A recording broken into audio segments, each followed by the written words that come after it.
Bismillahirrahmanirrahim.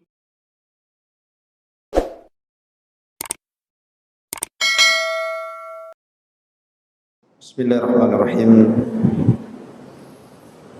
Alhamdulillah wassalatu wassalamu ala Rasulillah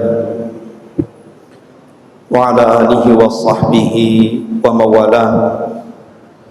Wala hawla wala quwata illa billahi wa ba'du. Hadirin dan hadirat rahimani wa rahimakumullah. Alhamdulillah, pada malam hari ini Allah subhanahu wa ta'ala masih memberikan nikmat-nikmatnya kepada kita sehingga kita masih bisa melaksanakan kewajiban Allah subhanahu wa ta'ala salat isya tadi, dan kita lanjutkan dengan talabul ilmi. Malam hari ini karena momennya masih berada di bulan Muharram, maka saya ingin mengkisahkan sebuah peristiwa yang cukup mengharukan bagi kaum muslimin sepanjang masa. Terbunuhnya cucu Nabi sallallahu alaihi wasallam, Husain ibnu Ali. Ma'asyiral muslimin yang dimuliakan Allah subhanahu wa ta'ala, kita tahu bahwa di antara cucu-cucu Nabi sallallahu alaihi wasallam yang paling dicintai Nabi sallallahu alaihi wasallam adalah Hasan dan Husain. Sampai cintanya Nabi sallallahu alaihi wasallam kepada keduanya, Nabi sallallahu alaihi wasallam sampai terfitnah dengan Hasan dan Husain ini. Ya, wajar, karena seluruh putra-putra Nabi sallallahu alaihi wasallam yang disayangi Nabi semuanya wafat di waktu bayi.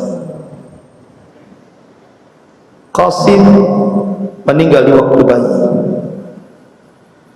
Kemudian juga Ibrahim meninggal di waktu bayi. Kemudian Abdullah atau At-Tayyib juga meninggal di waktu bayi. Sementara di zaman itu, artinya di zaman jahiliyah, anak laki-laki itu adalah kebanggaan, khususnya bagi orang-orang jahiliyah. Bahkan sampai bencinya mereka kepada anak perempuan, terkadang di antara mereka ada yang sampai menguburkan anak perempuan mereka hidup-hidup. Sehingga Allah subhanahu wa ta'ala menggambarkan dalam Al-Quran, wa idza busyira ahadukum bil untha dhalla wajhuhu muswaddan wa huwa kadhib. Apabila dihabarkan gembira kepada mereka tentang kelahiran anak perempuan, maka muka mereka memerah, marah, karena tidak suka dengan anak perempuan. Sehingga bagi mereka anak laki-laki itu sebuah kebanggaan besar. Sementara ketika Nabi sallallahu alaihi wasallam dikaruniai anak laki-laki, mulai dari Qasim kemudian Abdullah, sudah meninggal di waktu bayi. Bahkan ketika Ibrahim, putra daripada Maryah Qibtiyah, budak beliau, ketika itu usianya 2 tahun lebih. Anak usia 2 tahun lebih itu kan lucu-lucunya, ikhwan. Karena anak 2 tahun lebih itu sudah mulai bicara, memanggil-manggil ayahnya, kemudian belajar berbicara. Terkadang orang tua secapek apapun pekerjaan di luar rumah, kemudian pulang dan melihat anaknya yang lucu-lucunya, terkadang hilang capeknya. Ma'asyiral muslimin, sehingga wajar kalau ketika Nabi sallallahu alaihi wasallam memiliki cucu namanya Hasan dan Husain, kecintaan Rasul itu luar biasa. Dan itu bisa kita saksikan pada hari ini, di mana kakek ataupun nenek itu lebih sayang kepada cucunya dibandingkan orang tuanya. Walaupun terkadang kakek nenek ini sayangnya menyesatkan, biasanya memanjakan bukan mendidik, kebanyakan. Itulah yang dirasakan Nabi SAW, seorang kakek sangat cinta dengan Hasan dan Husain karena beliau tidak punya anak laki-laki. Sehingga suatu ketika Nabi SAW pernah berkhutbah, tiba-tiba Hasan dan Husain itu lari ke sana kemari, anak kecil. Tiba-tiba Nabi SAW turun dari mimbar, kemudian menangkap Hasan dan Husain, meletakkan satunya di kanannya dan satunya di kirinya, kemudian berjalan lagi dan naik ke atas mimbar sambil menggendong Hasan dan Husain dan sambil memeluk dan menciumnya. Sehingga Nabi SAW melanjutkan khutbahnya dan mengatakan, Sadaqallahul azim, sungguh benar firman Allah Subhanahu wa ta'ala, innama amwalukum wa auladukum fitnah, sesungguhnya harta kalian dan anak keturunan kalian terkadang menjadi fitnah, termasuk aku, karena sayangnya kepada Hasan dan Husain. Sampai-sampai Nabi SAW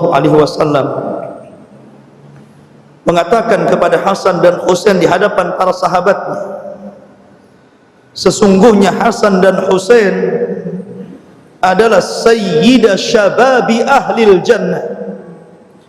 Hasan dan Husain kelak akan menjadi pemimpin anak-anak muda di surga. Bahkan Nabi SAW pernah meramalkan, tentu berdasarkan wahyu, mengatakan kepada Hasan, sesungguhnya di antara cucuku ini, kemudian disyaratkan kepada Hasan, kelak akan mendamaikan dua pasukan yang besar yang akan saling membunuh di antara mereka. Masyarul muslimin yang dimuliakan Allah Azza wa Jalla, karena Hasan dan Husain adalah tumbuh dari keluarga Nabi, tentu dia tumbuh menjadi orang yang taat kepada Allah Subhanahu wa ta'ala dan ahli ibadah, dikenal tentang ibadahnya, dikenal tentang wara' dan zuhudnya, bahkan keberanian dalam jihad. Itulah didikan Nabi SAW selaku kakeknya. Ketika khilafah kemudian dipegang oleh ayahandanya Ali bin Abi Thalib radhiyallahu anhu, ketika terbunuhnya Utsman bin Affan radhiyallahu anhu dan pengepungan orang-orang ini di rumah Utsman, Hasan dan Husain datang membawa pedang dan melindungi Utsman bin Affan. Tapi Utsman bin Affan kemudian menyuruh keduanya untuk pergi, karena ini urusan dia dengan mereka. Hasan dan Husain pun dengan menangis terpaksa meninggalkan Utsman. Akhirnya Utsman terbunuh madluman, dizalimi, dibunuh secara sadis. Ketika Utsman bin Affan radhiyallahu anhu meninggal, memang tidak ada yang layak menjadi seorang khalifah selepas Utsman dibandingkan Ali. Tidak ada manusia yang paling mulia ketika itu kecuali Ali bin Abi Thalib radhiyallahu anhu. Sehingga Ali tentu langsung menggantikan posisi Utsman bin Affan sebagai khalifah keempat, dan urutan itu disepakati ahli sunnah wal jamaah, kecuali orang-orang Syiah yang sesat. Akan tetapi dari keluarga Muawiyah sendiri tidak setuju. Bukan tidak setuju pengangkatan Ali menjadi khalifah, tidak, tapi tidak setuju kalau Ali ini tergesa-gesa menjadi khalifah.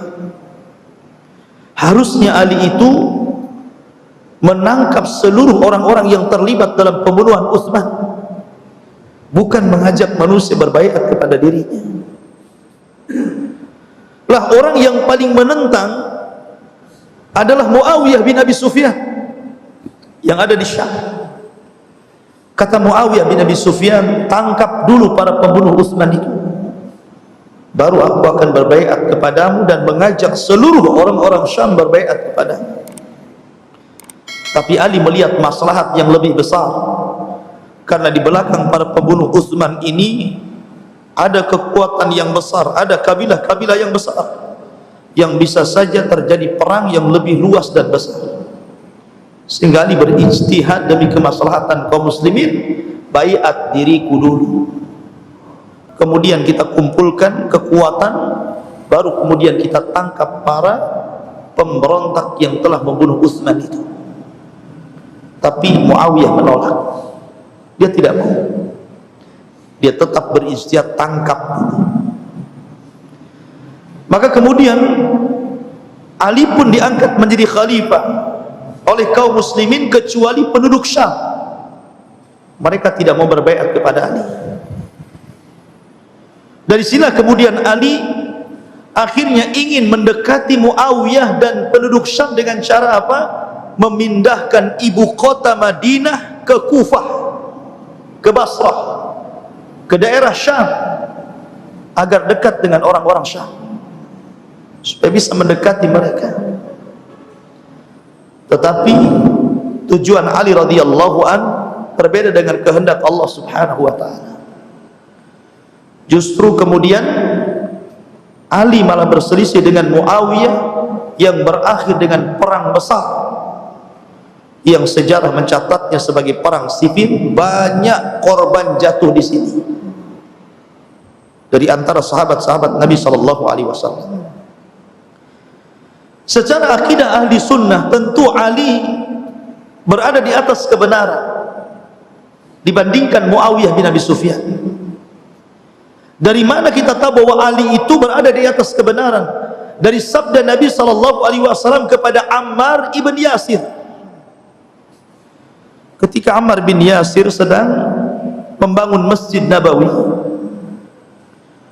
dia membawa bata-bata untuk membangun masjid itu lebih di antara para sahabat, karena Ammar itu kuat orangnya. Ketika Nabi SAW melihat Ammar membawa bata lebih di tangannya, Rasul mengatakan, ya Ammar, waihak, sataqtuluka fi'atun baghiyah, celaka engkau wahai Ammar, kelak engkau akan dibunuh oleh kaum pemberontak. Maka sabda Nabi SAW ini menjadi sebuah kenyataan. Ketika Ali radhiyallahu an berperang bersama Muawiyah, rupanya Ammar terbunuh di sini. Dan Ammar itu masuk pada kubu Ali radhiyallahu an. Kata Nabi SAW, ya Ammar, engkau akan dibunuh oleh kaum pemberontak. Dari sini menunjukkan bahwa Ali di pihak yang benar dan Muawiyah itu pemberontak. Makanya ketika Ali radhiyallahu anhu ditanya tentang sikapnya terhadap Muawiyah, apa kata Ali? Hum ikhwanuna baghau alaina. Mereka adalah saudara-saudara kita, namun mereka kaum yang memberontak. Ali masih menganggap mereka saudara dalam Islam. Sehingga ketika berperang bersama para pemberontak, tentu akan beda perlakuannya dengan perang melawan orang-orang kafir. Karena para pemberontak itu masih kaum muslimin. Sehingga ketika terjadi kekalahan atau mengalahkan mereka, tidak boleh kita merampas harta perangnya, tidak boleh kita menjadikan wanita-wanitanya budak, tidak boleh kemudian kita membunuh orang-orang itu kalau seandainya mereka sudah terluka dan tidak berdaya, karena mereka masih kaum muslimin, cuman mereka memberontak. Ma'asyiral muslimin, akhirnya sampai kepada kisah munculnya Khawarij yang tidak rela perdamaian Ali dengan Muawiyah, berakhir dengan pembunuhan Ali di tangan Abdurrahman ibn Mulzam, seorang tokoh Khawarij, pembunuh berkeyakinan berpahala. Bayangkan, membunuh Ali dan berkeyakinan di balik pembunuhan Ali ini ada pahala yang besar. Itulah orang-orang Khawarij, para pembenci keluarga Nabi sallallahu alaihi wasallam. Ketika Ali radhiyallahu anhu meninggal di tangan Abdurrahman bin Mulzam inilah, maka secara otomatis Hasan diangkat menjadi khalifah sepeninggal Ali radhiyallahu anhu bapaknya. Dan Hasan berkuasa tidak lama, hanya 6 bulan. Karena ketika Hasan ini dibaiat, muncul pergerakan yang pernah terjadi di zaman bapaknya, di mana kubu Muawiyah yang ada di Syam bangkit lagi, dan orang-orang yang memiliki loyalitas tinggi kepada ayahnya Ali bin Abi Thalib, akhirnya mereka berbaiat kepada Hasan, dan hampir terjadi peperangan kembali antara kubu Hasan dan kubu Muawiyah. Sudah berhadap-hadapan tuh, perang seperti yang pernah dilakukan dan terjadi di zaman ayahnya Ali bin Abi Thalib. Melihat gelagat seperti ini, Hasan tidak mau ada yang tertumpah darah. Akhirnya Hasan kemudian datang kepada Muawiyah bin Abi Sufyan, menyerahkan kekuasaannya dan mengatakan, "Ya Muawiyah, sebaiknya Anda yang menjadi raja dan biarlah kami jadi rakyatnya, tapi jangan ada pertumpahan darah di sini." Shadaqan Nabi sallallahu alaihi wasallam, benar apa yang disabdakan Rasul. Oh, di antara cucuku ada yang akan mendamaikan dua kekuatan besar yang akan saling membunuh di antara keduanya. Dialah Hasan ibnu Ali. Mendamaikan kekuasaan sehingga tahun perdamaian, tahun tersebut disebut tahun perdamaian. Maka karena Hasan sudah menyerahkan kekuasaan kepada Muawiyah dan dia berbaiat langsung kepada Muawiyah, Hasan tidak pernah keluar dari baiat Muawiyah. Bahkan ketika Muawiyah mengembangkan sayap kekuasaan kaum muslimin sampai ke daratan Afrika, bahkan di masa Muawiyah ketika kaum muslimin mengirim pasukan untuk melawan Konstantinopel, Hasan ikut terlibat dalam peperangan. Hasan terlibat dalam pasukan, dan juga Husain di bawah pasukan Muawiyah bin Abi Sufyan ketika memerangi Konstantinopel itu. Artinya Hasan tidak keluar dari baiat Muawiyah. Dan Muawiyah bukan khalifah, tapi Muawiyah itu raja pertama dalam Islam, karena khalifah nubuwah itu hanya 30 tahun dan diakhiri dengan kepemimpinan Hasan bin Ali. Selebihnya menjadi sebuah kerajaan, dan raja pertama adalah penulis wahyu Rasul, Muawiyah bin Abi Sufyan. Ma'asyiral muslimin yang dimuliakan Allah Azza wa Jalla, terjadi khilaf para ulama tentang kematian Hasan bin Ali ini. Ada yang mengatakan bahwa dia diracun. Meninggalnya Hasan itu karena diracun.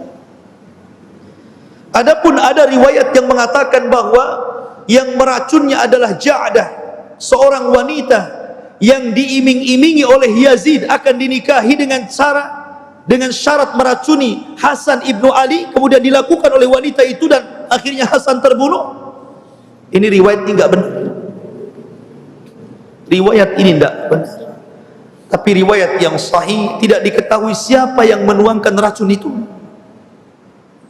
Dan ada juga yang berpendapat bahwa Hasan itu mati secara wajar layaknya manusia meninggal, mungkin dengan cara sakit ataupun dengan cara musnah, tapi tidak diracun. Intinya ulama khilaf tentang kematian Hasan. Ma'asyiral muslimin yang dimuliakan Allah Azza wa Jalla, ketika Muawiyah bin Abi Sufyan meninggal dunia, kemudian Muawiyah mewasiatkan kepada anaknya Yazid bin Muawiyah untuk menjadi pemimpin sepeninggalnya. Tentu ini kesalahan Muawiyah. Bagaimanapun asal mencari pemimpin bagi kaum muslimin bukan seperti itu. tapi diserahkan ke Dewan Syura. Ke Dewan Syura diserahkan kepada pakar-pakar, biar mereka yang memilih siapa yang layak menggantikan untuk menjadi pemimpin kaum muslimin sepeninggal Muawiyah. Bukan Muawiyah memberikan kepada Yazid putranya, tapi Muawiyah berijtihad bahwa Yazid layak untuk menjadi pemimpin sepeninggalnya. Padahal hukum asal itu diserahkan kepada Dewan Syura, dan Dewan Syura melihat bahwa banyak orang yang jauh lebih hebat, jauh lebih mulia dibandingkan Yazid putra Muawiyah. Di antaranya adalah Abdullah bin Zubair, kemudian juga Abdullah bin Umar, bahkan Husain sendiri adalah orang yang paling layak menggantikan Muawiyah, karena tidak ada orang yang lebih mulia melebihi Husain kala itu. Tapi karena Muawiyah sudah mewasiatkan kepemimpinan kepada Yazid, maka orang-orang hanya bisa gigit jari melihat Husain tidak dibaiat dan menjadi khalifah. Disinilah permulaan fitnah terjadi. Ma'asyiral muslimin yang dimuliakan Allah Subhanahu wa taala, ketika Yazid ibn Muawiyah, antum tahu Muawiyah tidak punya anak kecuali satu, Yazid bin Muawiyah. Alasan mandulnya Muawiyah dan tidak punya anak kecuali Yazid, karena setelah punya anak Yazid, dia ditusuk oleh orang Khawarij. Tusukannya kemudian mengakibatkan kemandulannya, karena dokter mengatakan engkau tidak punya anak lagi. Akhirnya kemudian dia pun tidak punya anak kecuali satu, Yazid bin Muawiyah. Setelah kemudian Muawiyah bin Abi Sufyan menyerahkan kekuasaan, mewasiatkan kekuasaannya kepada Yazid, banyak kaum muslimin yang tidak setuju. Banyak yang berontak hati mereka, kenapa Yazid? Kenapa tidak Husain saja? Termasuk hampir sebagian besar penduduk Kufah mencintai Husain dan menginginkan Husain menjadi khalifah sepeninggal Muawiyah bin Abi Sufyan. Tetapi apalah daya, Yazid sudah diangkat menjadi pemimpin sepeninggal ayah. Akhirnya kemudian penduduk Irak dan Kufah, setiap rumah mereka mengirim surat. Dilayangkan surat itu, setiap hari mereka mengirim surat dari Irak menuju Madinah. Setiap hari datang surat. Isi surat itu meminta Husain agar datang ke Kufah, karena seluruh orang Irak dan Kufah sudah membaiat Husain. Akhirnya Husain pun terpengaruh dengan surat-surat yang banyak itu. Tapi untuk memastikan bahwa orang-orang Kufah dan Irak itu jujur hati mereka, menghendaki bahwa Husain menjadi khalifah bagi mereka dan merebut kekuasaan Yazid, akhirnya Husain pun mengutus anak pamannya, namanya Muslim ibn Aqil. Diutus oleh Husain, ya Muslim, idhab ilal Kufah, berangkat ke Kufah, pastikan betul tak surat-surat itu. Berangkatlah Muslim bin Aqil ke Kufah. Subhanallah, tidak ada satupun rumah di Kufah kecuali mereka menghendaki Husain menjadi pemimpin mereka. Artinya surat itu bukan surat bodoh, surat betulan, karena orang-orang Kufah sangat cinta dengan Husain.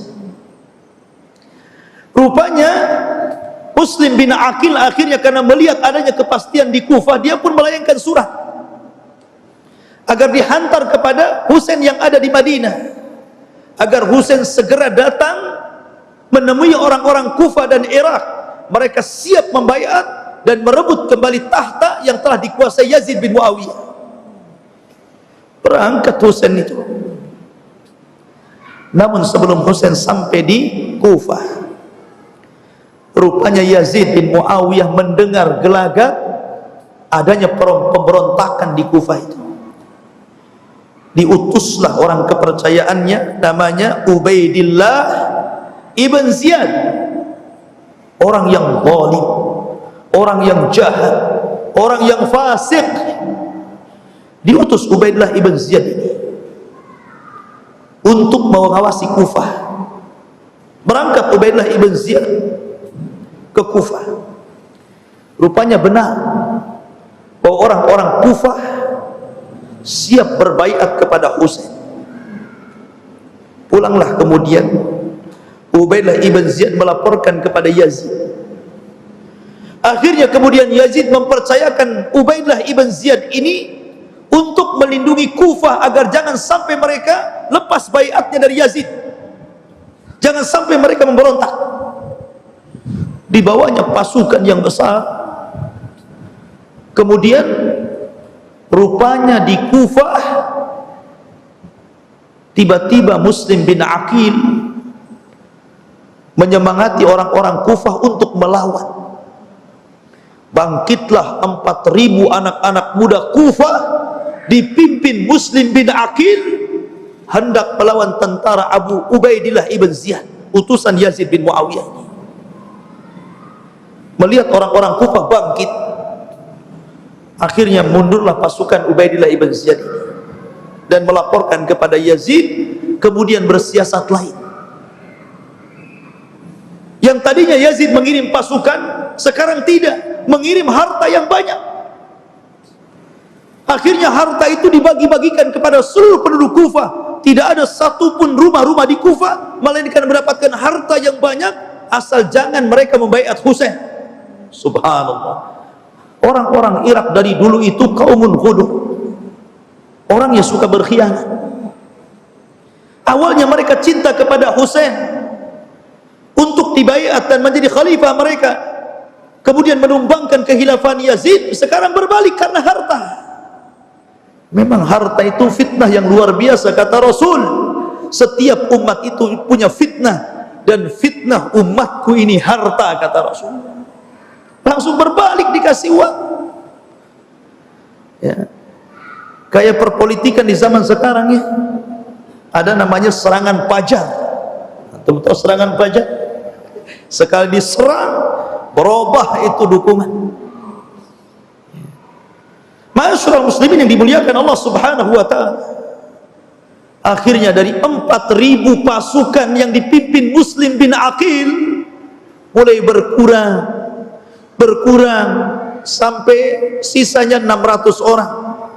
Dapat harta lagi, kemudian berkurang 500 orang, berkurang 400 orang, berkurang 300 orang, sampai dari 4.000 tersisa 3 orang yang siap membaiat Husain. Bayangkan, gara-gara harta bisa dari 4.000 jadi 3 orang. Yang anehnya, yang 3 orang ini ketika sholat bersama Muslim bin Aqil, sholat maghrib, setelah salam assalamualaikum, assalamualaikum, ketika lihat ke belakang yang 3 orang pun sudah lari, sudah mengikuti yang 4.000, karena diiming-imingi harta yang banyak oleh Yazid bin Muawiyah. Karena Syam ketika itu daerah kaya. Lihat. Dan cara-cara seperti ini juga dipakai orang sekarang. Itu cara yang paling ampuh kan? Bagi-bagi sembako ya, atas nama bantuan. Ma'asyiral muslimin yang dimuliakan Allah Subhanahu wa taala ya. Maka ketika Muslim bin Aqil tinggal sendirian, Ubaidillah ibn Ziyad sangat bahagia karena berhasil taktiknya, politiknya. Maka Muslim bin Aqil pun ditangkap. Namun sebelum ditangkap, dia menulis surat kepada Husain agar jangan dilanjutkan perjalanannya, pulang balik ke Madinah. Orang-orang Kufah sudah berkhianat. Kemudian setelah menulis surat itu, Muslim bin Aqil pun dibunuh dengan cara yang sadis oleh Ubaidillah ibn Ziyad. Sementara surat yang dilayangkan agar Husain balik ke Madinah ini tidak sampai kepada Husain. Sementara surat yang pertama agar Husain datang ke Kufah sudah dibaca Husain. Maka Husain pun dengan bahagia menyiapkan pasukan yang secukupnya dengan membawa 70 orang. Sebagiannya adalah keluarga Nabi di bawahnya, istri-istrinya. kemudian anak-anak, keponakan-keponakan dibawa semuanya, anak perempuan, laki-laki, Husain dan keluarga besar Nabi SAW dibawa oleh Husain dengan hanya dikawal 30 pasukan saja. Ketika itu banyak para sahabat menasihati Husain agar jangan berangkat ke Kufah. Di antaranya adalah Abdullah bin Umar radhiyallahu anhu menasihati, jangan, karena orang-orang Kufah itu kaumun ghudur, terkenal orang yang suka berkhianat, jangan pergi ke sana. Tapi karena sudah terpengaruh dengan surat dari Muslim bin Aqil, dia tetap ingin berangkat. Akhirnya Ibnu Umar hanya mengatakan, astaudiukallah min khatil, kalau engkau tetap berangkat wahai Husain, aku hanya bisa menitipkan dirimu kepada Allah agar Allah melindungi dari para pembunuh. Tetapi Husain tetap berangkat, padahal banyak para sahabat menasihati dia agar jangan berangkat. Berangkatlah Husain sebanyak 70 orang menuju Kufah. Mendengar Husain berangkat ke Kufah, terdengar oleh Yazid, ini bahaya. Kalau seandainya Husain ini sampai ke Kufah, tentu orang-orang Kufah yang sudah disogok dengan duit dan harta itu bisa berbalik itu. Karena orang-orang Kufah itu hati mereka kepada Husain. Takut dengan kedatangan Husain ke Kufah, maka Yazid mengutus lagi Ubaidillah ibn Ziyad, tapi bukan untuk membunuhnya, hanya untuk menghalau, jangan sampai ke Kufah, balik lagi ke Madinah. Tapi perintah Yazid kepada Ubaidillah ibn Ziyad ini tidak didengar oleh Ubaidillah. Dia punya kebijakan sendiri yang tidak sama dengan kebijakannya dengan Yazid. Makanya ketika terbunuhnya Husain, Yazid hanya mengatakan, kalaulah aku ketika itu posisiku berada di situ, tentu aku tidak akan membunuh Husain. Bahkan sempat melaknat para pembunuhnya. Cuman kesalahannya Yazid tidak menghukum pembunuhnya itu. Ma'asyiral muslimin yang dimuliakan Allah Subhanahu wa taala. Maka Husain pun berangkat. Ketika itu Ubaidillah ibn Ziyad mengutus 5.000 pasukan. Anda bisa bayangkan 5.000 pasukan melawan 70 orang. 70 orang itu pun separuhnya keluarga Nabi, perempuan, anak-anak, orang-orang lemah. Hanya 30 orang saja prajurit yang mungkin bisa bertempur. Tidak imbang ikhwan, 70 lawan 5.000. Yang 5.000 ini dibagi dua.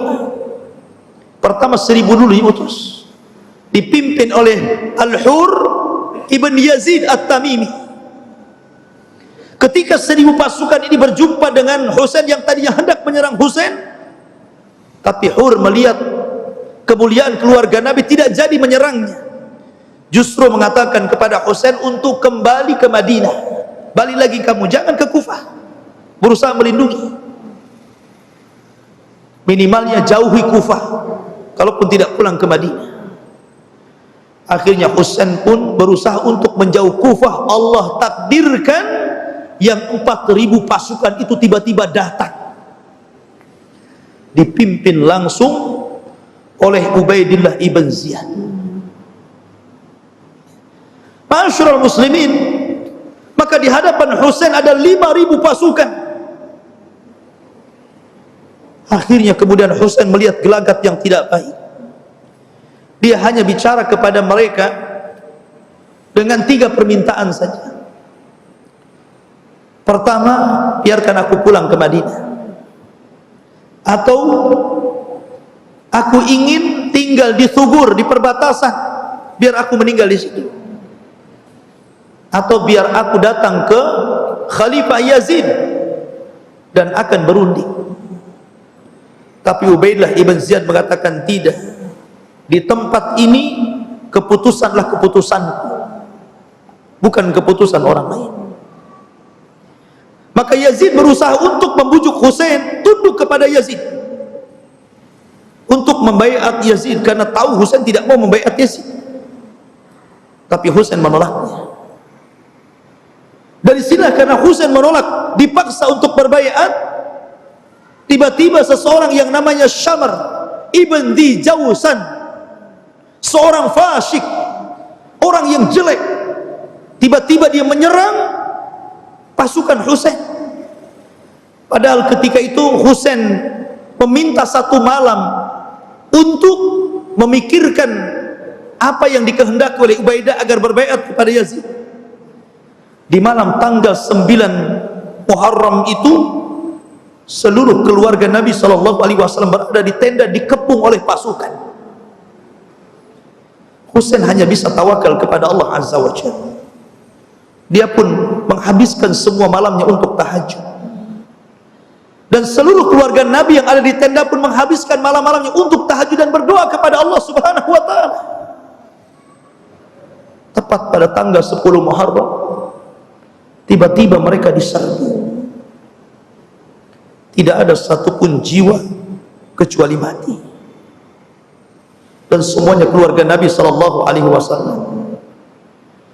Di antara keluarga Nabi sallallahu alaihi wasallam yang meninggal itu disebutkan nama-namanya. Di antaranya adalah anak-anak Ali bin Abi Thalib radhiyallahu anhu. Abu Bakar bin Ali meninggal di situ. Muhammad ibn Ali meninggal di situ. Utsman ibn Ali meninggal di situ. Ja'far ibn Ali meninggal di situ. Al-Abbas ibn Ali meninggal juga di situ. Kemudian anak-anak Husain, Abu Bakar bin Husain meninggal di situ. Umar bin Husain meninggal di situ. Utsman bin Husain meninggal di situ. Ali Akbar bin Husain meninggal di situ. Abdullah bin Husain meninggal juga di situ. Termasuk anak-anaknya Hasan. Abu Bakar bin Hasan meninggal di situ. Umar bin Hasan meninggal di situ. Abdullah bin Hasan meninggal di situ. Qasim ibn Hasan meninggal di situ.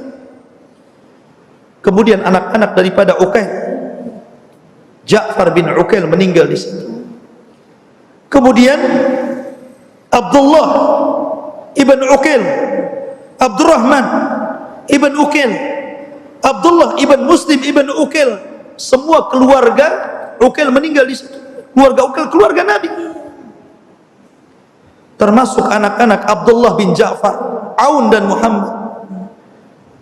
Dan juga termasuk anak paman daripada Husain, Muslim bin Aqil yang lebih dahulu dibunuh oleh Ubaidillah ibn Ziyad.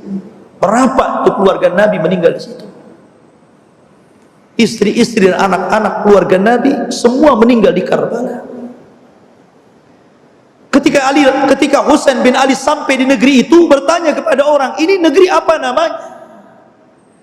Maka orang-orang mengatakan Karbala ya Husain.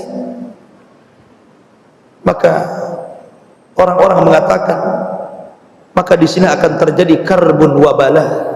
Karbun wabala disingkat menjadi Karbala. Di tempat inilah Husain dibantai, keluarga Nabi dibantai, seluruh cucu cicit Nabi SAW dibantai. Ma'asyiral muslimin yang dimuliakan Allah Subhanahu wa ta'ala. Dan yang lebih menyedihkan adalah kepala Husain dipisahkan dari badannya. Kemudian kepala itu dibawa ke hadapan Ubaidillah ibn Ziyad. Ketika itu Ubaidillah ibn Ziyad sedang membawa tongkat. Kemudian dihinakan kepala itu dengan dipukul-pukul dengan tongkatnya. Subhanallah. Cucu Nabi SAW, pemimpin para pemuda di sorga, dihinakan oleh Ubaidillah ibn Ziyad sampai dipukul-pukul dengan tongkatnya. Sampai Anas bin Malik yang ketika itu sudah tua renta melaknat Ubaidillah karena telah menghinakan kepala Husain, orang yang merupakan kekasih kita kaum muslimin, keluarga Nabi SAW, cucu tercinta Nabi SAW. Tapi apalah daya Anas bin Malik yang sudah tua, hanya bisa melaknat dan mendoakan buruk kepada Ubaidillah ibn Ziyad. Ma'asyiral muslimin yang dimuliakan Allah. Tapi Yazid ketika mendengar ini, dia marah. Kenapa aku tidak menyuruh membunuh? Kenapa dibunuh? Bahkan kenapa sampai dihinakan?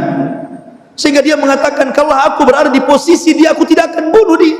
Kemudian Yazid mulai melaknat orang yang membunuhnya. Ma'asyiral muslimin yang dimuliakan Allah Subhanahu wa taala. Maka peristiwa ini dalam sejarah disebut dengan peristiwa Karbala, karbun wabala. Sebuah tragedi yang sangat menyedihkan. Semua keluarga Nabi dibantai di tempat ini. Ma'asyiral muslimin yang dimuliakan Allah Subhanahu wa taala. Inilah kilas singkat kisah terbunuhnya Husain ibn Ali radhiyallahu anhu. Sehingga hari ini kita kenal ada orang-orang yang merayakan terbunuhnya Husain dengan cara berkabung. Di antara mereka ada yang memukul-mukul badan, terkadang membawa tombak, terkadang membawa besi, terkadang membawa pisau, golok, pedang, kemudian memukul-mukulkan ke badannya sehingga darah mengalir di mana-mana. Dan mereka berkeyakinan bahwa apa yang mereka rasakan tidak seperti Husain ketika disiksa dan dipenggal dan dibunuh secara zalim. Mereka lah orang-orang Syiah Rafidhah, Syiah Iran. Akan tetapi tentu ajaran seperti ini bukan ajaran Islam. Karena Nabi SAW menggolongkan ajaran ini adalah ajaran jahiliyah. Kata Nabi SAW, arba'un min umuril jahiliyati la yatrukuhun. 4 perkara dari perkara jahiliyah yang tidak mungkin orang bisa meninggalkannya. Salah satunya an-niyahatu 'alal mayyit, meratap kepada orang yang meninggal. Tidak boleh Husain diratap seperti itu. Karena kita dilarang meratap kepada orang mati. Karena yakinlah bahwa Husain mati syahid. Kita cinta dengan Husain. Karena Nabi SAW menjamin orang yang mencintai Husain berarti dia telah mencintai Rasulullah SAW. Dan kita cinta kepada Husain. Tidak sebagaimana prasangka orang-orang Syiah kepada kita, menuduh bahwa kita ini para pembenci Ahlul Bait. Demi Allah, kita tidak pernah benci Ahlul Bait dan kita sayang dengan keluarga Nabi. Sehingga setiap kita salat kita selalu menyebut-nyebut keluarga Nabi. Allahumma salli ala Muhammad wa ala ali Muhammad. Wa ala ali Muhammad artinya keluarga Nabi. Dan kita juga tidak seperti orang-orang Khawarij yang membunuh Ali bin Abi Thalib. Mereka senang dengan terbunuhnya keluarga Nabi. Dan mereka sebagian besar dari Bani Umayyah, mereka bersenang-senang membuat acara makan-makan besar karena mereka melihat terbunuhnya Husain sebuah keberhasilan. Sehingga mereka merayakan dengan gembira ria. Maka kita tidak boleh. Dia keluarga Nabi, dia cucu Nabi, dia adalah pemimpin kita di sorga. Macam mana kalian ridho dengan terbunuhnya Husain, kemudian bergembira makan-makan di bulan yang harusnya kita sedih dan mendoakan Husain? Masyaallah muslimin, maka sikap kita ya ikhwan, kita tidak boleh merayakan dua perkara ini.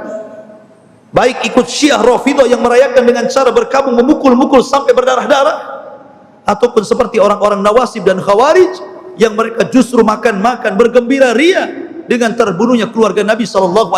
Iyadzan billah. Kita ahli sunnah tidak sebagaimana Syiah dan tidak sebagaimana Khawarij. Kita kutuk Khawarij dan kita pun sedih dengan kematian Husain, tapi bukan seperti anda yang melakukan wahai Syiah. Tidak seperti itu. Kan itu bukan ajaran Islam yang diajarkan Nabi kepada kita. Wallahu a'lam. Ini di antara cerita meninggalnya Husain tepat pada tanggal 10 Muharram. Disitulah keluarga Nabi SAW dibantai di Karbala. Wallahu a'lam. Mudah-mudahan ada manfaat, tidak ada pertanyaan. Subhanakallah bihamdika asyhadu an la ilaha illa anta astaghfiruka wa atubu ilaik. Allahu ta'ala alam. Assalamualaikum warahmatullahi wabarakatuh.